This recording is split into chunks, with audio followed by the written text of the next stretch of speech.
নমস্কাৰ, মই পৰিস্মিতাই মোৰ অন্যতা ব্লগলৈ আপোনালোকক স্বাগতম জনাইছোঁ। আজি ওলাই গৈছিলোঁ তিনিআলিলৈ, এপাক কাম আছিল আৰু গৈয়ে দেখি এলোঁ এহাল শালিকা। দেখিছেনে, ইমান ধুনীয়া লাগিছে, মনটো বহুত ভাল লাগিল। আহি আকৌ ঘৰত কাম কৰি হাঁহকেইটা পুখুৰীত অকণমান চৰিছে, অকণমান দেখুৱাই দিছোঁ ভিডিঅ' কৰি। তাৰপিছতে আকৌ মই হাঁহ কুকুৰাক দানা দিলোঁ। আমাৰ ঘৰৰ হাঁহ কুকুৰা বহুত ভাল লাগে।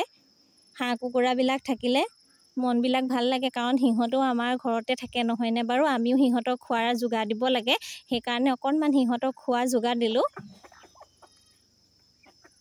তাৰপিছত আৰু অলপ কাম আছিল তাঁতখনৰ কাম অলপমান কৰি আকৌ বৌয়ে মাতিলে, বোলে আহিবাচোন হাঁহ এমুঠি বুটলি লৈ যাবাহি। পিছফালে দিয়ে গ'লোঁ, খুতৰা, মাটিকাদুৰি, দোন বন, জিলমিলি তেনেকৈ ওলাইছে। লগতে আকৌ আছিলে জলফাই।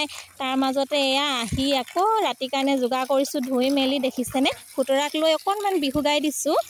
খাবলে মনে যায় খুতৰা ঐ টেঙা, খুতৰা ঐ টেঙা, শাহুৱে বনাই দিয়া, শাহুৱে বনাই দিয়া শাক। এনেকুৱা ভিডিঅ'বিলাক পাবলৈ হ'লে লাইক, শ্বেয়াৰ আৰু ছাবস্ক্ৰাইব কৰিবলৈ নাপাহৰিব। ধন্যবাদ।